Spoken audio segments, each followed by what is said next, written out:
From Washington, D.C., this is Middle East Focus.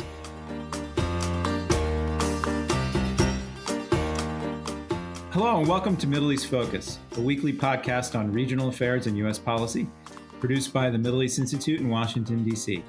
I'm Brian Katulis, Middle East Institute's Vice President of Policy. On today's program, we'll be talking about U.S. Gulf relations at the Crossroads.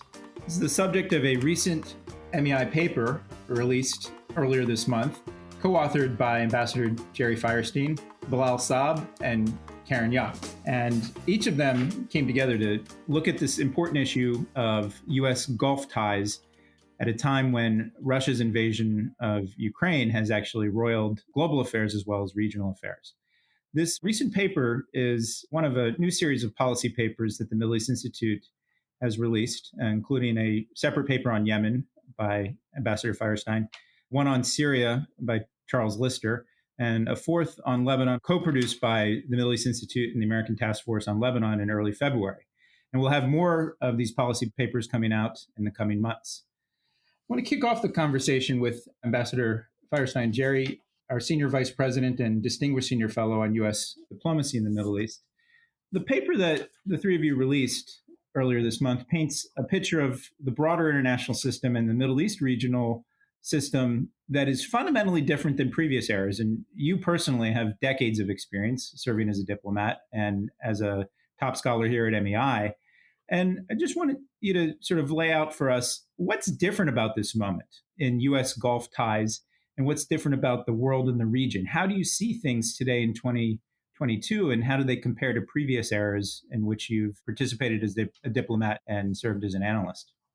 Thanks, Brian. And I think that that's the key question that we're confronting, because in many ways, and we'll have an opportunity to talk a little bit later about how we think that the U.S. should adjust. The fact is, from my perspective, that huge changes have happened in the region over these past 30 or 40 years that the United States has not taken into context, unfortunately. And in many ways, U.S. policy has not evolved in the way that the region has evolved and regional perspectives have evolved. And of course, a lot of focus has been made here in the United States over these last number of years about the increasing role that China particularly, but also Russia are playing in the region. And the fact that in many ways, the region has become more competitive and more difficult for the United States to exert the same kind of influence that we had become accustomed to exerting, certainly since the early 1990s and perhaps even earlier than that.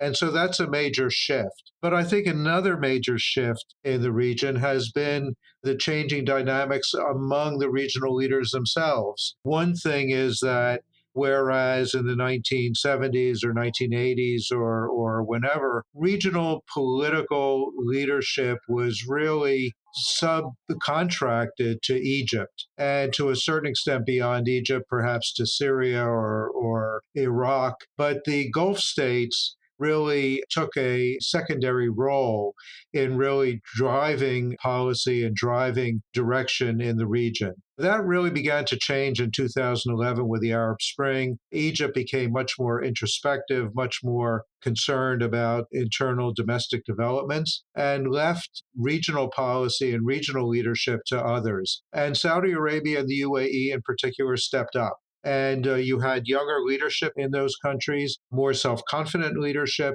and therefore leaders who really had their own perspective on what their interests were and where they would like to see the region go. And unfortunately, the United States didn't really take into account the fact that you now had leaders with very particular goals, very particular perspectives, and sometimes, not always, but sometimes positions that contrasted with what the United States thought were the best policies and best objectives. And so I think that fundamentally we're dealing with a very different environment today than we had prior to 2011.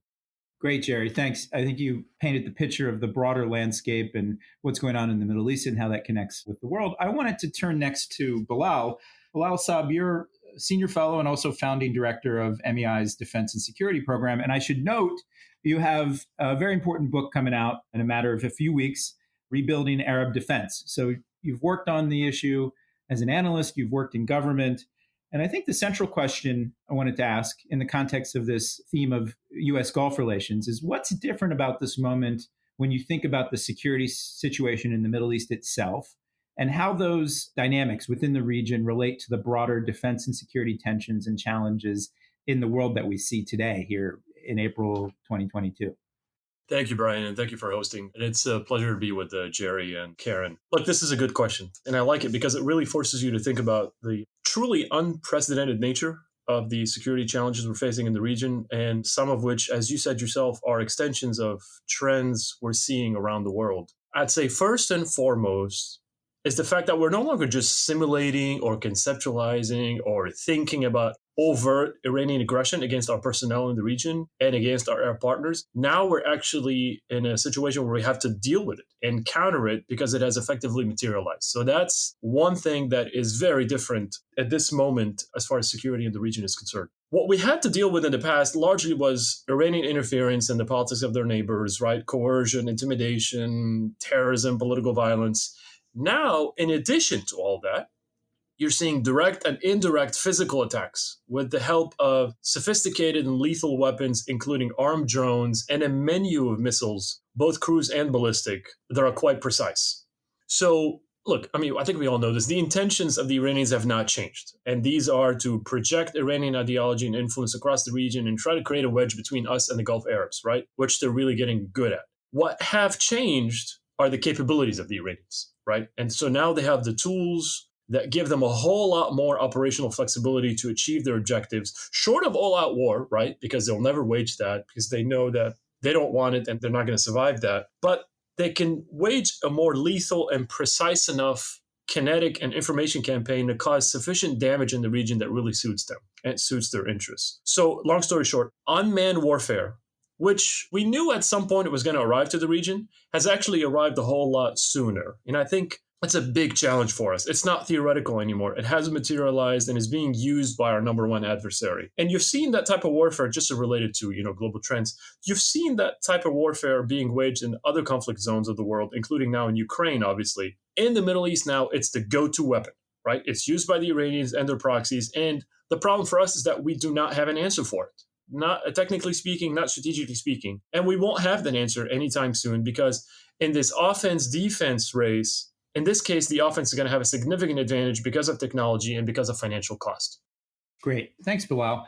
Now I want to turn to Karen Young, MEI's Senior Fellow and Founding Director of the Program on Economics and Energy. Karen, in this report, which I love because the three of you came together from your different areas of expertise on diplomacy, on security, and with you on economics and energy. And you tried to offer an integrated picture, which I think is quite compelling. And in your portions, you write about how the United States and the Gulf can cooperate together. And you, in particular, describe some of the features of how Gulf states were already changing their economic and energy policies before this war, Russia's war against Ukraine. What are those major shifts that the Gulf states were making? I know you've written a lot about this in the rest of your work as well, in their own economic and energy models. And then I think the key question here at this moment, many are asking, is why do Arab Gulf states see value in maintaining good relations with Russia at a time when its own actions seem to be isolating it in so many ways? Well, thank you, Brian, and thank you to Jerry and Bilal for working together on this. And I would say, it's actually 3 papers with one chapeau. And I think that's to kind of focus on these different areas and our own expertise, but also because this is such a complex and sort of thorny issue right now, especially in Washington, and how to approach and how to reshape a U.S. foreign policy engagement with the Gulf Arab states. And, the argument on economic and energy cooperation is that we do share some important common interest. But I think all 3 of us agree that this is really sort of a break point, a moment to recalibrate the recalibration. We use all these words, over the years, and this has been building, right? For the major oil and gas exporters of the GCC, this is a moment that I suppose they've been in preparation for some time. And really, we kind of have 2 markers. So the first is 2014, late 2014, with the collapse of oil prices globally, with the advent of really incredible domestic oil production in the United States. and then the OPEC Plus agreement in December of 2016, which has held. And so your question of, what is the attraction and what is this Gulf commitment? And, Gulf is a quite broad term. There's really a whole lot of variation now in approaches, particularly towards Russia after the invasion of Ukraine, but also in kind of competition and outlook for sort of future economic opportunity within these 6 states. So for, I would say, the 3 most important oil exporters in the GCC. This is Saudi Arabia, the UAE, and Kuwait. And these are really the only 3 with spare capacity or the ability to ramp up production right now and hold it for a few months. And so a lot of the kind of volatility in oil markets is coming on from that 2016 moment, the OPEC Plus agreement, this sort of ability for OPEC and its non-members to get together, particularly with Russia. And the way that the oil kind of producers look at it is that the market has been really underinvested in because of a preference from many investors, including major international oil companies, to get out of the business, to really look towards decarbonization. So they've been kind of lacking in terms of the ability to invest and drill new wells and get more to market. There's also been this tremendous volatility because of the COVID pandemic.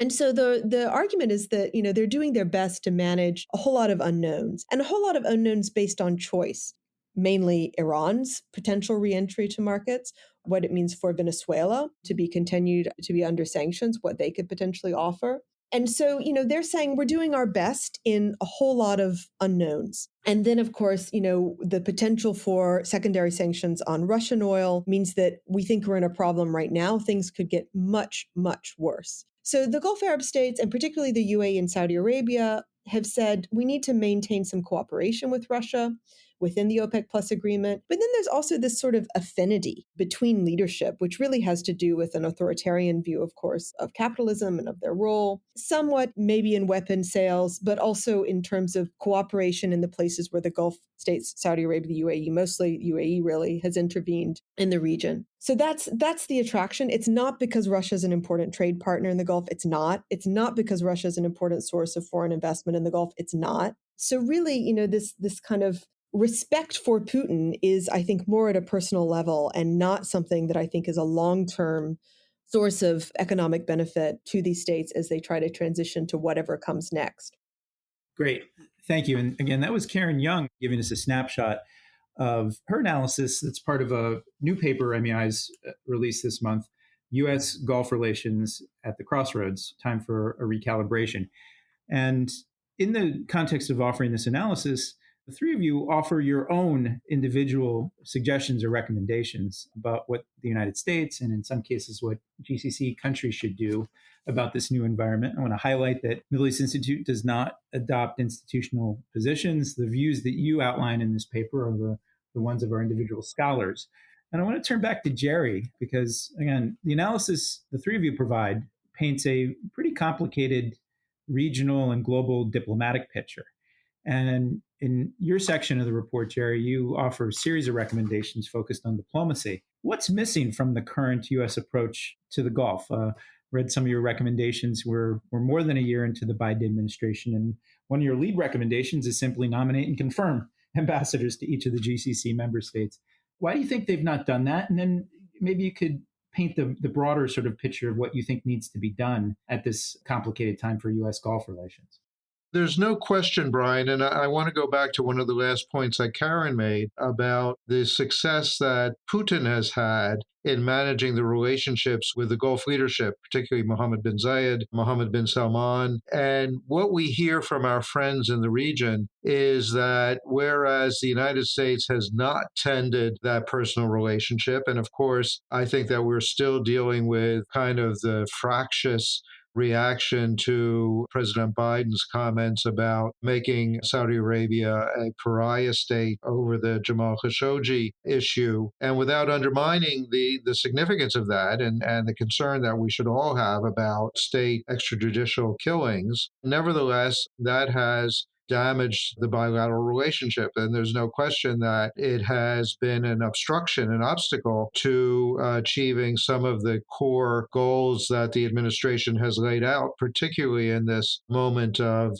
conflict between Russia and Ukraine. But overall, there is a sense that the United States has not tended to these personal relationships, has not taken the Gulf states seriously. And the issue of failing to nominate ambassadors, whether it's because of obstruction in the Senate to Biden administration nominations, whether it's just an extremely slow and dysfunctional nomination process inside of the White House, it doesn't really matter. And it really actually doesn't affect regional perspectives that much. What they look at is they say, here we are, we have not had a U.S. ambassador in our capital for a year and a half now. And that is evidence to these governments that they are not taken seriously. And I think that overall, the core point that I tried to make in my paper, Brian, is that there is a sense in the region that the United States simply has not taken them seriously. It does not take their concerns seriously, particularly, and of course, Bilal spoke about the whole issue of Iran.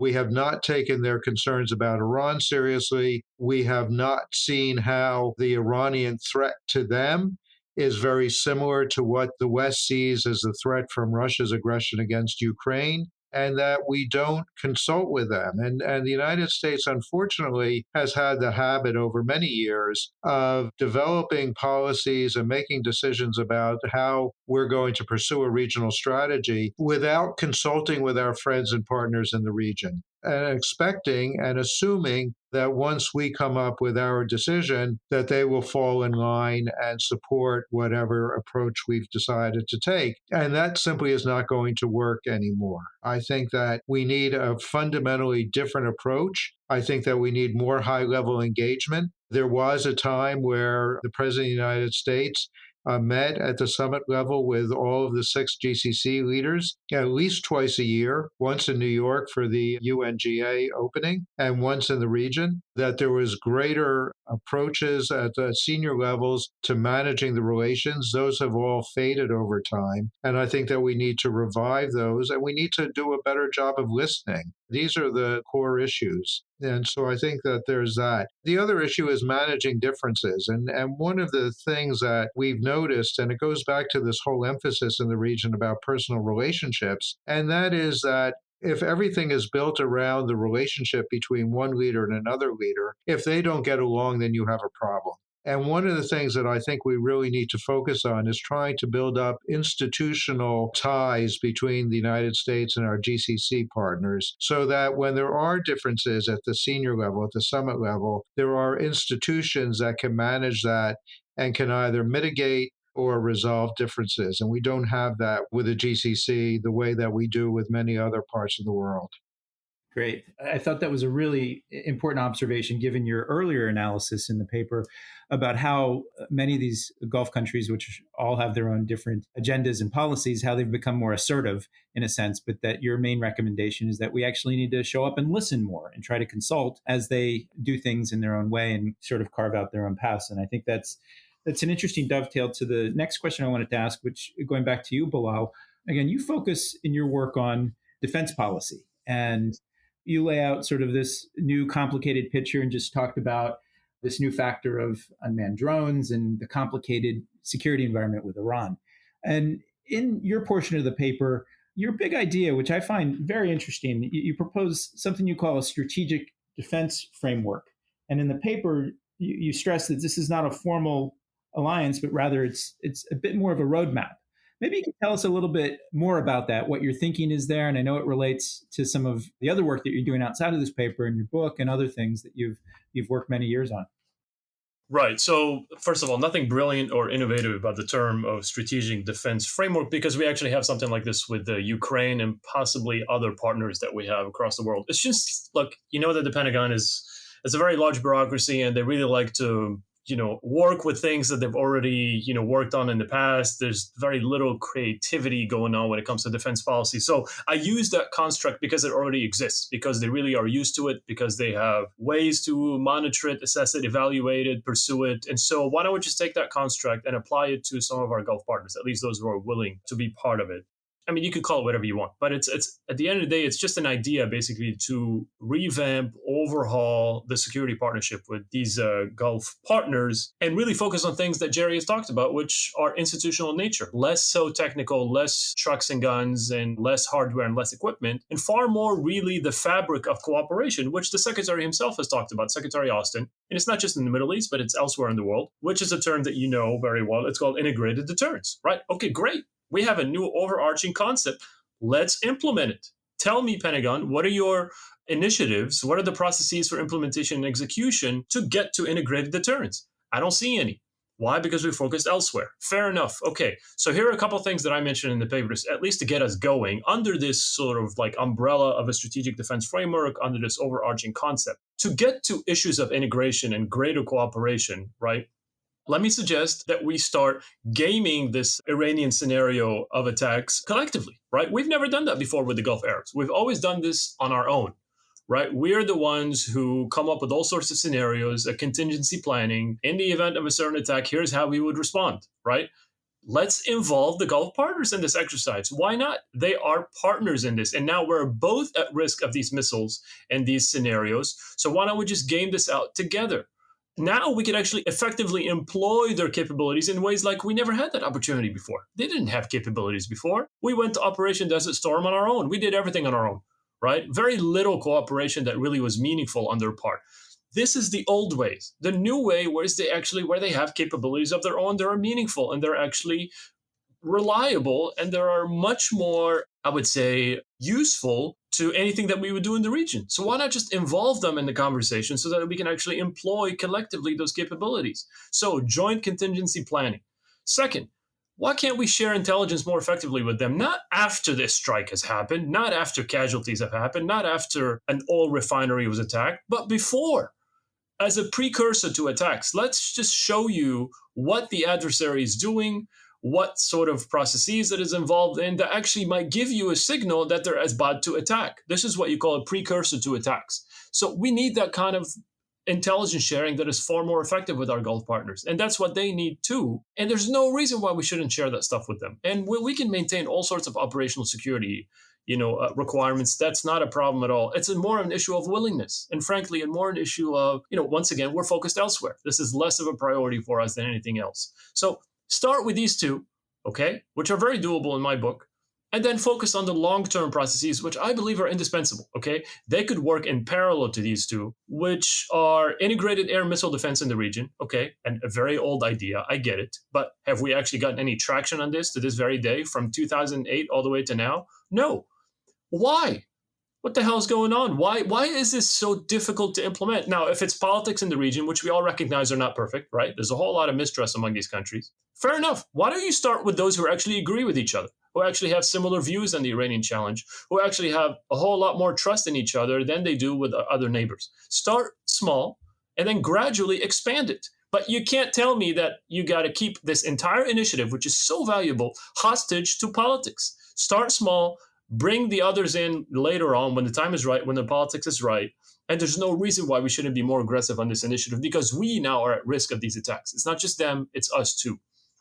Last but not least, less trucks and guns, less equipment, less hardware. By God, let's really, truly help them develop military capability more than what they have already, right? And we could do that because of all the changes that we've implemented in the Pentagon as far as committing to institutional capacity building, as opposed to just, once again, equipment and hardware. Let me stop here. Great. That was great. That was painting a picture of what the United States should do. And, the common thread between what I hear you saying and what Jerry said on the diplomatic front is one of consultation and seeking greater integration among the partners in the region themselves, and then having America stay part of that. And that's an interesting thing. Karen, in your section of the paper, you offer some suggestions about ways the United States and Gulf states could enhance their policy coordination on economics and energy. One of your ideas is creating an international forum or dialogue among major energy producers outside of the OPEC framework. And here we are in April of 2022, a lot of concerns about the high energy prices and gas prices at the pump here. What's the main goal of this mechanism that you propose, and how would it benefit both America and the GCC states to have this sort of framework or dialogue? I think it's more generally a little bit of a depoliticization of our own domestic oil and gas industry and a bit of an understanding of, why these products are important in our global economy and how we might work towards making them cleaner, and particularly thinking about how, we're both in this market, right? Meaning Saudi Arabia, the UAE, and the United States. And so, in some ways, particularly as we have seen this real crunch in supply of natural gas in Europe, and the president really pushing our domestic gas producers to try and export more, is thinking about, how we meet our short-term challenge and then how we look forward to our decarbonization goals and our goals collectively of managing our energy needs in a less volatile and crazy way. And one of the points that I try to make in my section in my paper is that, a lot is on the argument of why financial inclusion has been so beneficial to the Gulf states and sort of being part of a system that America also is part of and has defended in terms of access to capital. We're going to need a whole lot more of it in terms of our green finance objectives across the Middle East, and we need the Gulf states to play a role there. And that how, the real embrace of investment in human capital in the Gulf has allowed so much social mobility, class mobility within the Gulf states, this real expansion of opportunity, particularly for this young generation. And that didn't come in a Chinese or Russian style authoritarian capitalism embrace. It came from an embrace of access to capital markets, a whole lot of debt issuance that happened after 2014 in the Gulf, and now a whole lot of access to ownership of people buying shares in firms which are being sold off in less state ownership and ways of, trying to make diversification a reality in the Gulf states. So, we have a stake in that too. And I think the argument perhaps to the Gulf oil and gas exporters is that, prices are high, very high now, but there will be another time to come when they will need to be more integrated into open markets again. And that's how we fit better together and not the way or the offerings that China and Russia might have on the table. So it's a little bit of an incentive for the United States to perhaps embrace our own kind of energy capabilities and think about, in terms of technology, where we might find synergies, where we might be able to compete with each other, but also cooperate. And that is in carbon capture, that's in storage, that's in perhaps hydrogen markets. I mean, there's going to be a whole lot of innovation happening and opportunity. And this is something where I think US interest and Gulf interests can align. Thank you, Karen. We're almost coming to the end of our time here, but I wanted to ask each of you one last question, and maybe starting with Karen, followed by Bilal, and then Jerry. And if there's, again, a common thread between what the three of you write, it's about looking at the broader Middle East and finding ways to integrate it with the rest of the world, as Karen was talking about, in terms of economics and financial markets and energy markets, of course, and then also coordinate diplomatically and on the security front between the US and the Gulf. But as you all know, there are many voices in America who essentially say, look, the United States has too much on its plate. There's the Russia's war in Ukraine, there's China, there's so many challenges here at home. And these voices often say we actually need to reduce how much we're doing in the Middle East. Yet this paper, US Gulf Relations at the Crossroads, that you all co-authored, essentially says we should lean into the region a bit more and do more than what we're currently doing, or at least do it in a different way. How would you respond, Karen, starting with you, to critics who say the US is already just overinvested? We're doing too much and we're not getting enough out of it. Look at energy prices these days. And how would you respond to those who say we should just reduce our commitments and involvement there? Well, I mean, I think there's the commitment of the US government and the, kind of boots on the ground, which I think is the reaction that we're having in our domestic politics. People don't like that. They don't like occupations. They don't like seeing, certainly American military presence in the Middle East, and that's understandable. But I think what we're saying is that there's more of a need for understanding how our futures are intertwined. And, this is very much about sort of our decarbonization and climate objectives. It's the way that we want to see kind of regional financial integration happen, and the ability for weaker economies in the region to have some access to not just investment but to ideas about how to organize their own economies differently, and to hopefully kind of see catalysts for not just electricity production, cleaner electricity production, but the way that I call it grids, rails, and flats, how we think about connectivity and electricity, how we think about connectivity and transport, and also in terms of like urban housing and urban centers. And those are things that the Gulf states are good at in terms of their own development model, and they could do a lot more, and perhaps in partnership with the United States, with our private investment community, but also within our development finance institutions.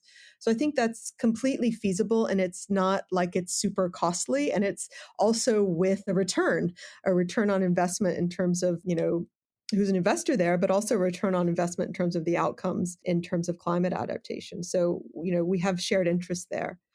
So it's not about any kind of U.S. isolationism, I think is very, very dangerous. But I think seeing the Middle East more in terms of opportunities for partnership rather than for, where we're being squeezed or where our resources are being depleted or unappreciated. That's part of our kind of rethinking that needs to happen.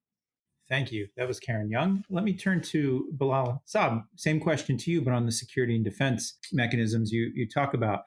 The way I read it, you're not proposing another endless war, right? You're not proposing sending tens of thousands more troops on the ground. You're proposing something more nuanced. Yet we live in this environment still where anyone who talks about doing something in cooperation on the military or security front in the Middle East essentially faces the charge of, oh, you want another Iraq war 2003. That's not what you're saying. So how do you respond to those critics who say, well, we're doing too much, we need to pull back on the defense and security component of what we do in the Middle East as America?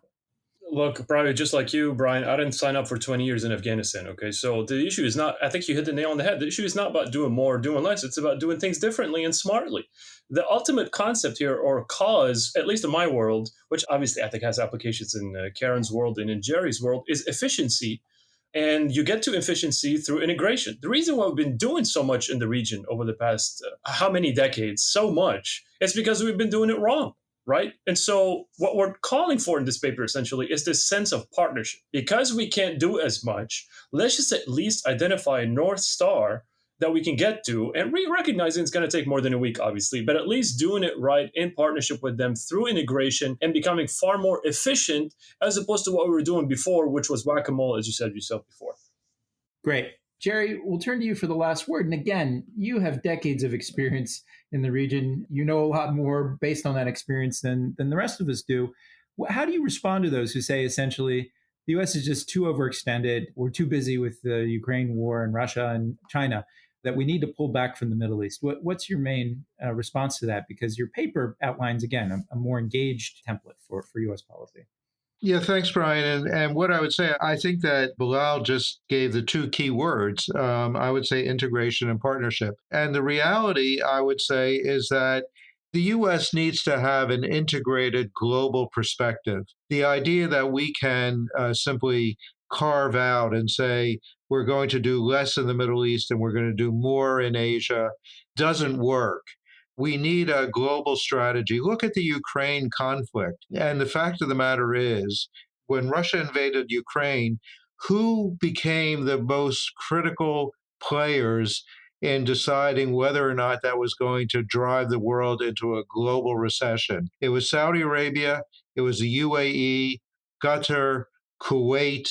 They were key players in determining whether or not the global energy environment was going to remain stable or not stable. And you can't simply isolate the Middle East and say, we're not going to worry about that because we're overextended. We have to have strong relationships. You look at the UAE's policies over these last 5 or 6 years, the role that they played in the Horn of Africa, in Ethiopia, in Sudan, in Egypt, in Libya, the importance of Saudi Arabia in South Asia, with Pakistan and India, and East Asia with Indonesia and Malaysia, and its leadership not only in the region, but also of the entire Islamic world. These are countries that are important to the United States, where we have to have strong, stable bilateral relations with them, because it's not only about what happens in the Middle East, it's what happens globally. The Israelis understand that. The Israelis could say, we don't care about the Gulf. It's not important to us. Our interests are in the Levant or in Egypt or whatever. But they understand the significance of building strong relationships with these states, because they are going to have influence globally, not simply regionally. And we need to be cognizant of their concerns and their interests and work with them so that we develop strong institutional ties that can transcend just the specific regional issues and look at how we can work together globally. And I know that Karen has talked a lot about possibilities of cooperation, coordination, and developing economic stability in Africa, in Asia, around the world. Those are the kinds of things that we really need to be looking to these states for partnership in. Great, Jerry. Thanks very much. So if there's a common theme, I'd try to sum it up as a deeper and different type of engagement could actually pay dividends for the United States in the Middle East. We're discussing a recent MEI policy memo and paper, U.S. Gulf Relations at the Crossroads with Gerald Feierstein, Bilal Saab, and Karen Young. This is Brian Katulis. That's about all the time we have this week. I want to thank you to the listeners for tuning in and to our production team for their work on this week's episodes. You can follow MEI on Twitter, Instagram, Facebook, and YouTube, and subscribe to our email newsletters for the latest analysis and information about our upcoming events at mei.edu. I'm Brian Katulis. We will see you all next week. This has been a presentation of the Middle East Institute. To support MEI's programs and podcasts, please donate at www.mei.edu. Thank you for your support.